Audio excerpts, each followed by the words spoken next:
Dahisar toll नाक्यावर जी काही वाहतूक कोंडी होते त्या बाबतीमध्ये मंत्री प्रताप सरनाईक यांनी बैठक या ठिकाणी मागणी केली होती। आमदार प्रकाश सुर्वे देखील त्या बैठकीत होते आणि तिथं जी काही वाहतूक कोंडी होते त्याला लोकांना दिलासा देण्यासाठी काही शॉर्ट टर्म आणि मिड टर्म लॉंग टर्म निर्णय घेण्याची आवश्यकता आहे। पोलीस आयुक्त होते, त्यामुळे तात्काळ MSRDC आणि पोलीस डिपार्टमेंट आणि टोल ऑपरेटर यांची बैठक झालेली आहे आणि तात्काळ त्याला जे काही सोल्युशन काढायचं आहे ते देखील त्यामध्ये काढण्यात आलं आणि त्याचा फायदा उद्यापासून लोकांना दिसेल। सर, एक तास लोकांना रांग लावायला लागत होती। मुख्यमंत्री असताना एकनाथ शिंदे साहेबांनी सगळ्या लाईट व्हेकलला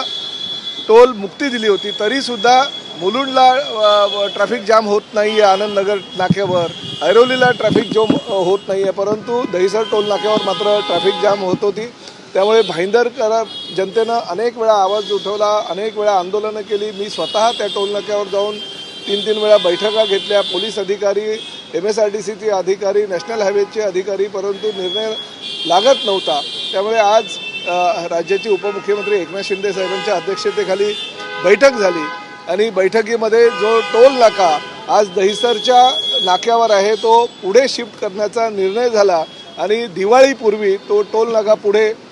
सरकवण्याचे निर्देश आदरणीय उपमुख्यमंत्री एकनाथ शिंदे साहेबांनी दिलेले आहे आणि तोपर्यंत लोकांना त्रास होऊ नये यासाठी आम्ही परवाच्या दिवशी सकाळी 10:30 वाजता टोल नाक्यावर स्वतः सगळे नवी मुंबई आपल्या मीरा भाईंदर वसई विरारचे पोलीस आयुक्त नितीक कौशिकजी, MSRDCचे सगळे अधिकारी, त्याचबरोबर आमचे नॅशनल हायवे ऑथॉरिटीचे अधिकारी आम्ही त्या ठिकाणी जाऊन दिवाळीपर्यंत सुद्धा लोकांना त्रास होऊ नये यासाठी त्या टोल नाक्यामध्ये अजून काही चेंजेस करता येतील का याची आम्ही पाहणी करणार आहोत। परंतु महत्त्वाचा जो निर्णय मीरा भाईंदर शहरातील जनतेसाठी जो झालेला आहे, दिवाळीची भेट असं एकनाथ शिंदे साहेबांच्या माध्यमातून दिली असं म्हणायला हरकत नाही की तो टोल नाका हा पुढे शिफ्ट होतोय आणि त्यामुळे मीरा भाईंदर वासियांना त्याचा फार मोठा फायदा होता।